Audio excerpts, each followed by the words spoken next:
Lake Tahoe, California, a large freshwater lake that straddles the state line between California and Nevada, a lake that boasts being the second deepest in the United States, and a lake that lays home to a dark secret from the 1980s. Two young teenage girls, aged 12 and 14, and their two adult chaperones traveled to the lake for the production of a program, only to be reported missing when they failed to return home.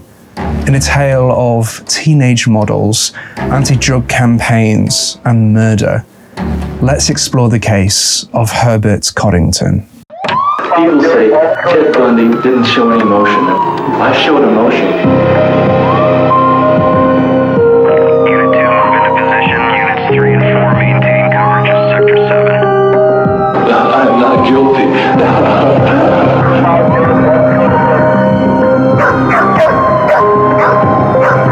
Open and clear. We have a visual. Repeat, we have a visual.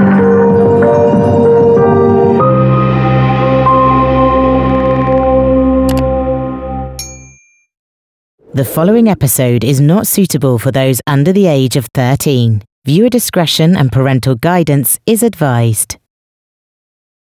Before we delve into this episode, I'd just like to give a massive thank you to Magellan TV for sponsoring this video. My regular viewers will know Magellan TV has been a constant supporter of this channel and other true crime channels, and we really wouldn't be able to make the content that we do without their help. So don't hesitate to go and show them some love and check out their extensive library of interesting documentaries, ranging from true crime, history, science, space, and even nature shows. Magellan TV was created by filmmakers and their producers alongside talented curators to ensure that each and every documentary on their service is the most premium that you can find. I've recently just watched Tracking Russian Hackers, which is an hour-long documentary that explores the invisible war, where viruses are terrifying weapons and information a key issue, a cyber war. I found it so interesting to see and insights into the world of hacking, and I think you will be just as interested as I was. So after you've watched it, I'd love if you could drop a comment on this video or send me a tweet or Instagram DM with your thoughts and opinions.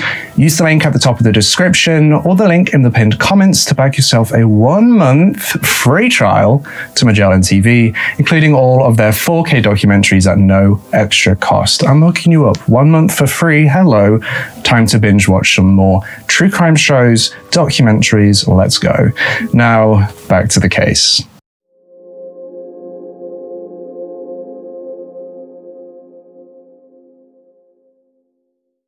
May 14th, 1987. A man phones up the Barbizon Modeling School and Agency in Reno, Nevada, claiming to be from a communications company based in Georgia. The man on the phone explains to the worker who had answered the phone that he was looking for a few teenage girls to be part of an anti-drug campaign that he had been tasked with. Production companies booking models for work like that wasn't something that was out of the ordinary, and so the worker arranges for the man to come into the agency the following day to discuss the anti-drug campaign and to iron out the details. And so, on the 15th of May 1987, the man shows up at the agency and identifies himself as Mark Bloomfield. Mark explains to the owner of the agency that he is looking for two young girls for a shoot at Lake Tahoe. The owner of the agency immediately takes note of Mark's appearance. Really dark black hair, slicked back with perhaps too much hair product, and horn-rimmed glasses. The man's presence disturbs the owner. He is nervous and appears to be in some kind of a disguise. Trusting their gut feeling about Mark, the owner informs Mark that they will not be supplying any models for his shoots. As it would turn out, the Barbizon Modeling School and Agency hadn't been the only agency that Mark had contacted. The day before Mark had rung up Barbizon, on the 13th of May 1987, he had also contacted the Aviance Modeling Agency. And when he had gone into the agency to speak with them, he had donned the exact same outfit that he would wear to the meeting with Barbizon. Now, not all too much is known about how this meeting went down, though it's clear to see that he was likely turned away yet again. Mark had also contacted the Avalon agency on the 13th of May, inquiring about teenage models for his anti-drug campaign. This inquiry, again, yielded no results for the man. At some point prior to making these inquiries, in early May of 1987, a woman who we'll call Rebecca, who had been employed as a blackjack dealer in State Line, Nevada, was contacted by Mark, though she knew him as Gary Sarno, as he was a regular player at her blackjack table. For the purposes of simplicity, we're going to be referring to him as Mark for our coverage in this case, but it is important to note that he did use multiple different nicknames with different groups of people, multiple different fake identities. Mark had actually made a strange comment to a different blackjack dealer, a dealer that knew Rebecca, about Rebecca's daughter, saying that Rebecca had a, quote, pretty cute daughter. Now, normally that wouldn't be a particularly strange thing to say, but this was really strange because Rebecca hadn't spoken about her daughter at work, especially not to patrons. At 3 o'clock in the morning, Mark phones Rebecca and told her that his name was John Parrott. He used a southern accent to try to disguise his voice and claimed that he had been calling from Atlanta, Georgia. On this call, Mark, posing as John Parrott, claims that he had gotten her name and number from an agency and that he wanted to use her in a beer commercial. At some point in this call, Mark actually brought up Rebecca's daughter. Rebecca, though, told Mark that she wasn't interested and began to question the time of the call. Why had he called in the early hours of the morning at 3 a.m.? Mark then, still posing as John Parrott, began to tell Rebecca that he played at her blackjack table quite a bit, and ominously, that he knew a lot about her. Naturally, Rebecca quickly got weirded out by the man on the phone and hung up the call. Though at 9 a.m. the following morning, Mark phones Rebecca again. He still kept up the facade that he was a man called John Parrott on this call, but regardless, he told Rebecca that his 3 a.m. call had in fact been legitimate, and asked Rebecca whether she wanted to speak to his partner to verify his request. Now, Rebecca hesitantly agreed to speak to his partner, but quickly realized that this partner was actually just Mark putting on a voice. This partner asked Rebecca if she wanted to go out to lunch with them, and Rebecca responded in quite possibly the best way possible. She hung up. You may have noticed several red flags already in this case. A strange man donning disguises and putting on voices, trying to talk agencies and women into doing a video shoot with him. It truly sounds like something out of a bad fiction story, but unfortunately this case was very real, and the trivial ways in which Mark executed his plans very quickly turned seriously sinister. Mark contacted several agencies in his attempts to hire teenage models for his anti-drug campaign or beer commercial. And in a sad twist of fate, one agency accepted his request and set up an audition. On Thursday, the 14th of May 1987, in the evening, Mabel Martin, who was the owner of Showcase Models, set up an audition for Mark's project at her agency in Reno, Nevada. Under the name of Mark Bloomfield, which, by the way, isn't actually his real name, but we'll come back to his real name later on in this case, Mark hosted this audition process. Those who attended this audition noted that Mark's dark black hair appeared to have been dyed heavily and quite badly. Mark also wore glasses and a dark pinstripe suit. Between 10 to 12 different girls came to the auditions, with ages ranging from 10 years old to 16. They read from cue cards, speaking about topics surrounding drug abuse as they walked around the studio. Everyone there, from the teenage models, their parents, to the staff at the agency believed the auditions to be for an anti-drug campaign commercial that was to be filmed on the Saturday. 2 girls were ultimately selected from this audition, a 12-year-old girl who we'll call Ellie and a 14-year-old girl who we'll call Isabel. As we often do in our Curious Case episodes, some names are changed to protect the privacy of the victims involved. The following day, a second audition was held at a different modelling agency somehow, which resulted in another slightly older teenage model being selected. We'll call her Sarah for the purposes of this coverage. Sarah, outstandingly, took particular notes of the vehicle that Mark had driven to the audition, a large, expensive car with a license plate that she believed to have read TV Teen. Mark, as he had done in previous auditions, showed up in the same attire with the same painfully dyed black hair. He spoke with Sarah about the drug problems that the campaign video would be talking about and looked over her portfolio. Mark told Sarah that they would be shooting at Regan Beach, which is in South Lake Tahoe. The 3 girls, their chaperones, and Mark had planned to all drive together to the location of the shoots, but Sarah stated that she'd drive herself as she was 16 and she had to go to Sacramento in the later hours of the day with her family on the day of the shoots. Though, in what could be considered a fortunate turn of events, Sarah received a phone call later that Friday evening and was told that she wasn't needed for the shoot anymore, as the photographer had deemed her to have been too old. Ellie and Isabel were contacted that same evening to confirm that they had been fully successful in their auditions and that they would be paid $50 an hour for the shoot, which would take place the following day.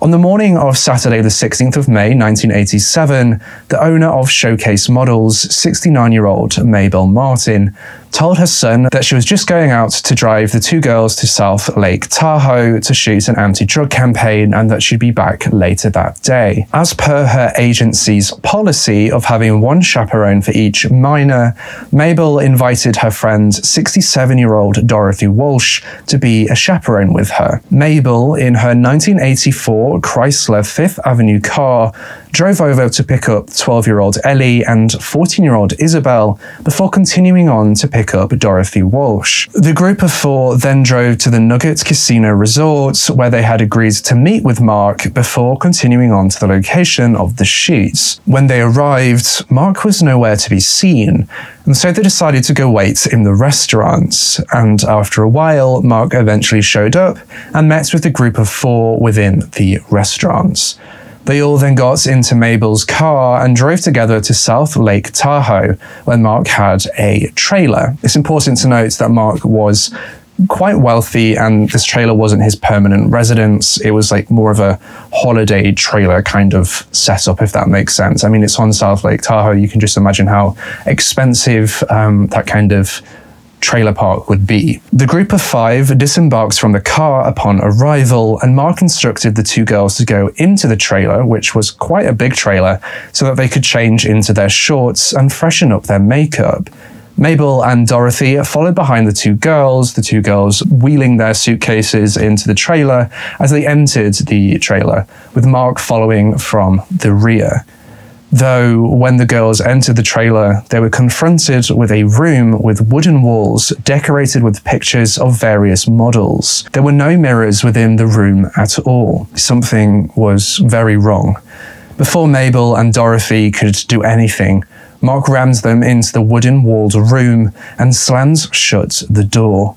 Within seconds of doing so, Mark ran over to Isabel, who was 14 years old, and hit her hard on the jaw with a rectangular black object, estimated to have been about 5 inches wide and 2 inches thick, likely a piece of wood. Mabel and Dorothy, who were both in their late 60s, scrambled to their feet to try to stop the attack on Isabel, though they were met with a vicious attack against them.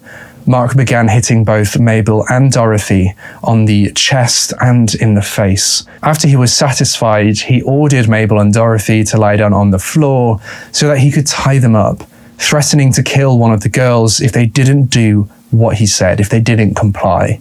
Once Mabel and Dorothy were on the floor, Mark grabbed flex cuffs, which are plastic handcuffs very similar to zip ties, and used them to bind the women's hands behind their backs and to bind their feet together to completely immobilize them. During this, Dorothy begged Mark not to kill them. Mabel told Mark to, quote, "Take us, don't hurt the girls." They promised to give Mark all of their money, anything he wanted, to which Mark replied by saying, quote, "I know you will." 14-year-old Isabel emptied her pockets of any money that she had and gave it to Mark in an attempt to free the 4 hostages. Mark then placed a pillowcase over Mabel's head and secured it with flex cuffs. Mabel had been moved into a seated position on the floor, and the pillowcase quickly began to deprive her of oxygen. She begged Mark to loosen the flex cuffs around her neck as she couldn't breathe, but Mark ignored her. After a short while, 69-year-old Mabel Martin began to gag before falling over to the side in silence. It was then that Mark ordered Ellie and Isabel to lie over the legs of Mabel and Dorothy. Mark used more flex cuffs to tie their hands and feet together. After he was satisfied that they were secure, Mark picked up 14-year-old Isabel and placed her on the bed that was in the room, before moving 12-year-old Ellie to the floor beside the bed. Mark grabbed a jacket and a pair of shorts and put the jacket over Isabel's head and the shorts over Ellie's, blindfolding them, though Isabel was still able to see the carpet. Shortly after being blindfolded, both girls heard throwing up sounds and gargling noises coming from 67-year-old Dorothy Walsh. The noise lasted for a few moments before silence. They then heard what sounded like something being dragged, what is now believed to have been Mabel's and Dorothy's bodies being moved. About 15 minutes later, the girls heard the sound of plastic bags being dragged across the floor, and both the girls came to the conclusion quite quickly that Mabel and Dorothy were no longer in the room with them and were likely dead. After a while, Mark returned to the room where Isabel and Ellie had been left tied up and blindfolded. He removed the flex cuffs from the girls and retied up their hands at the front of their bodies with a belt.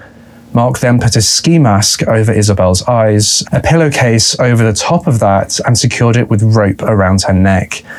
Despite this, Isabel was still able to see the carpet and spotted a red substance on the carpet to the right of the door. When she asked what it was, Mark responded by saying that he had spilled some Kool-Aid and that he was going to clean it up. 12-year-old Ellie managed to be able to see Mark scrubbing a dark brown stain on the carpet, a stain which would later be tested and identified to have been the blood of Dorothy Walsh. Interestingly, during this, Mark wore a plastic bag over his head and had what appeared to be wet hair. Sometime after the attempted cleanup, Mark informed Ellie and Isabel that he didn't want them and that his target had been Mabel. He told them that he'd likely be paid extra for what he had done to Dorothy. Mark removed the flex cuffs and blindfolds from both of the girls and told them that he might hold them hostage for a ransom. When 12-year-old Ellie asked Mark if he was going to kill them, he flashed a pistol with a silencer attachment and jokingly said that if he had wanted to kill them, he already would have done. With her blindfold removed, Isabel scanned the room that she was now trapped in and noticed what appeared to be eye holes in the door to the room. Mark offered to the girls some water before making them turn around, blindfolding them, and putting pillowcases over their heads again. Mark then left the room, and after what likely seemed like hours, he returned with fruit for the girls. Sometime later, Mark made his first major mistake. He brought the girls magazines to read, but had neglected to remove an address label from one of the publications. Isabel quickly noticed this address label and secretly peeled it from the magazine and stashed it in the suitcase that she had brought with her for the video shoots. The address label listed a name that she hadn't heard of up until this point, Herbert Coddington, and Isabel realized that Mark's name wasn't Mark at all, but was actually Herbert Coddington. She had uncovered the true identity of her kidnapper and of the murderer of Mabel Martin and Dorothy Walsh. Herb Coddington left the girls in the room until the morning, though the girls barely managed a few minutes of sleep. The following morning, on Sunday the 17th of May 1987, Herb brought the girls eggs and strawberries for breakfast and forced the girls to take vitamins. After they had finished their breakfast, he granted them permission to venture out of the wood-walled room and into the living room of the trailer. That morning, Herb had worn what appeared to have been a turtleneck around his head, with the arms of the garment tied over his mouth and a ski hat over his hair. Despite the strange headwear, both girls made out Herb's hair to not be black anymore, but orange. It is believed that Herb bleached his hair significantly, which would explain what appeared to be wet hair the night before and the plastic bag over his head. And with a lack of toner, this caused his hair to become orange in colour. The girls and Herb watched television in the living room for a while that morning, up until Herb decided that he wanted to work out, and that he wanted the girls to also work out. He moved the girls back into the wood-walled room to allow them to change into clothes appropriate for working out. As the girls got changed and waited in the wood room, they heard heavy breathing coming from the other side of the door, which made it seem like Herb was working out. Whether he had been working out or pleasuring himself in some way while watching the girls getting changed is debated. Herb then told the girls through the door that he was going for a shower. After getting cleaned up, Herb opened the door to the wood room and instructed the girls to go into the living room to work out to a videotape, after which the girls were put back in the wood room. Now, Herb had offered the use of the shower to the girls, which they both declined, though Isabel asked to use the bathroom to brush her teeth. In the bathroom, Isabel took note of brown hair shavings all over the sink. After Isabel had returned to the wood room, Herb told them something that makes me shiver with anger, upset, and hatred. He told the girls that they were going to film a videotape that was to be sold in Europe, and that they were going to film it with an 18-year-old boy that his friends had kidnapped. Though, as you probably guessed, this 18-year-old boy didn't exist and ended up just being Herb putting on an accent. Both Isabel and Ellie were blindfolded again, and Isabel asked whether this 18-year-old boy was going to rape them. Herb told them that no, he wasn't, and if the boy hurt them, then he'd hurt the boy. I will spare you the details of what happened next to the girls, as they are far too disturbing and horrifying to repeat, though I will tell you that Herb lied to the girls and ended up raping and sexually assaulting both 12-year-old Ellie and 14-year-old Isabel. Afterwards, Herb brought the girls into the living room and told them that they would have to film the videotape again, as it hadn't been worth 2 cents, that nobody would buy it. Herb promised the girls that if they did just 10 or 15 minutes more for the videotape, then he would let them go home. And so, against their will, Herb forced the girls back to the wood room and raped them again in ways so perverted and disturbing it made me physically sick to read. It is important to note that during the rapes of both girls, Isabel spotted a red light in the corner of the wood room, consistent with that of a video camera recording. After the second videotaping, Herb allowed the girls to watch television. They both asked Herb for permission to call their parents, and he responded by saying that he would tape their voices so that he could play them back to their parents over a payphone, though this call to their parents was never made. The girls were then put back in the wood room for the night, where they passed out exhausted from the trauma that they had experienced within the past 2 days. When they awoke on Monday the 18th of May 1987, Herb announced to the girls that he was going to release them somewhere and call the police so that they could be taken back home, though he instructed them that they had to say they had been kidnapped and taken to a 2-story house in Sacramento, and threatened the lives of their families if they didn't obey. Herb, however, didn't release them.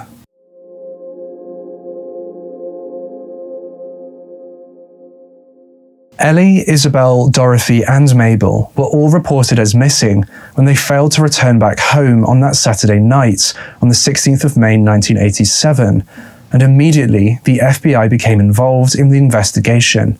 Isabel's stepfather had been the first to contact law enforcement about his stepdaughter's disappearance. This had been Isabel's first official piece of work that she was modelling, and knowing that he had to act fast, Isabel's stepfather, who we'll call Alex, went straight over to Mabel's studio to try and uncover any information about who the video shoot had been with and where they had gone. Alex ended up breaking into Mabel's studio and desperately searched through Mabel's Rolodex phone directory to try and find any contacts that could give him any more information.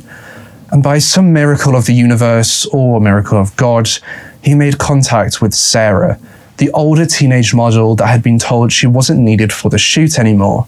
Sarah was able to give Alex the license plate of the car that she had seen on the day of the auditions. And so, armed with this license plate and with the information that the shoot was somewhere in South Lake Tahoe, Alex contacted his brother-in-law and other family members and set out on a search. Meanwhile, a composite sketch of Herb was drawn up and distributed as quickly as possible by the FBI. Alex had informed the FBI of the license plate that he had been given, and as the FBI began to run checks on it, Alex's brother-in-law found the expensive car with the number plate TVETEN parked in a car park at South Lake Tahoe. The FBI determines the license plate to actually have been a promotional card in the form of a license plate, since prior to this case, he had witnessed old carpeting outside of Herb's trailer, and when he asked Herb, who he thought was called Gary, about this carpeting, he was told that Herb was making a soundproof room inside his trailer so that he could play the guitar. Tiverton further explains that Herb had purchased a Porsche from him, as Herb's BMW that he had purchased in Europe couldn't be registered in California. Though shortly after, Herb told him that he didn't need the Porsche anymore as he was going to get the BMW registered in Nevada, so gave Tiverton the Porsche back to sell on his behalf.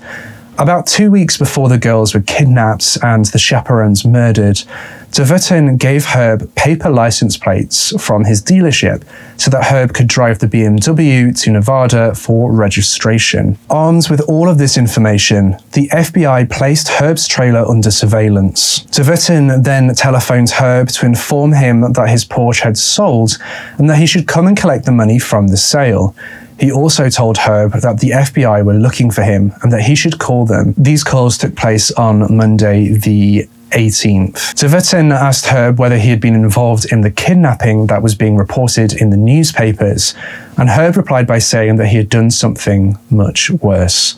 The realization that Herb was going to be caught hit him hard, and he ended up phoning the FBI, telling them that he knew the FBI wanted to speak to him about the kidnapping in Reno. Herb informed the girls that they didn't have to worry anymore because they had, quote, found me. He instructed the two girls to give him their clothing so he could wash off his fingerprints, and by that point, his trailer was completely surrounded by FBI agents and law enforcement. Two of the FBI agents approached the trailer and knocked on the door, identifying themselves to Herb, though Herb didn't open the door and instead shouted back at them that he'd much rather talk to them over the telephone. A few seconds later, Herb's telephone rang, and when he picked up, the FBI were on the other end. Herb told the FBI agent on the phone that there were people at his door, before telling the agent that the girls were in the trailer and that he needed to go to a hospital. Within a split second, law enforcement broke down the door to the trailer as the FBI broke through the window, ordering Herb to lie down on the floor at gunpoint until he could be taken into custody. Herb was handcuffed and searched at gunpoint, and as that was happening, he told the FBI agents that he was sick, but the girls were okay. He informed them that Mabel and Dorothy were both in a back bedroom where he had placed them in plastic bags, as he didn't want any, quote, messies. The FBI searched through the trailer looking for the girls and found a room that had been built within another room, with the door secured by a 2x4 that acted as a bar. Inside, both 12-year-old Ellie and 14-year-old Isabel were rescued. When they were rescued, they weren't blindfolded or tied up at all. Law enforcement recovered the bodies of Mabel Martin and Dorothy Walsh. Herb admitted to the authorities that he had killed Mabel and Dorothy while he was being transported to jail. He further claimed that he was sick and that he needed help. 28-year-old Herbert James Coddington was charged with 2 counts of murder, sexual offences including rape, and a special allegation of multiple murder, which is a charge that carries the death penalty. Students and classmates of Ellie and Isabel rejoiced after hearing of their rescue, sending cards, flowers, and balloons to them in celebration. Both Ellie and Isabel would recover fully from the traumatic 2 days that they were held hostage, though the psychological trauma would likely stay with them to the grave. Herb was also linked to another murder that had taken place in August of 1981. 12-year-old Sheila Kaiser had been kidnapped, raped, and strangled in Las Vegas before her body was discarded beside an unpaved road. Bite marks found on her remains after dental casts were taken from Herb were identified to have been that of Herb, and so another charge of homicide was filed against him on the 22nd of July 1987. The trial against Herb began on the 8th of February the following year, and Herb pleaded innocent to all charges brought against him. He remained in custody without bail up until his trial. And throughout the trial, Herb didn't show a drop of remorse about what he had done. He only showed emotion when his mother took to the stand. Herb, who was now 29 years old, lowered his head and stared at the defense table as the verdict was read. A verdict that would bring joy and closure to so many. Guilty on all charges. Now, Herb had actually attempted to use the not guilty by way of insanity defense method, but was ultimately found to have been of a sound mind during the crimes. As a result of the guilty verdict, Herb James Coddington was sentenced to death on the 20th of January 1989. To this day, Herbert has been on death row for 42 years and 6 months.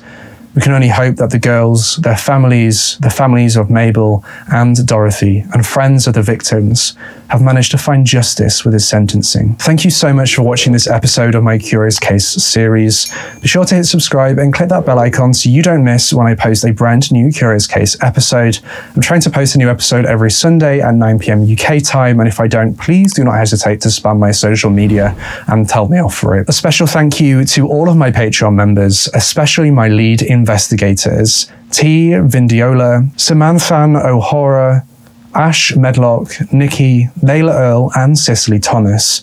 If you want to support this channel, my Patreon is in the description. From $1 a month, you get access to videos a day early without advertisements at all, access to my scripts, free stickers, and other fun stuff. Now, there's no obligation at all to become a Patreon member, so please do not feel pressured at all to join if you're not financially able to. My content will always be available for free right here on YouTube. And with all that being said, I'll see you in the next case.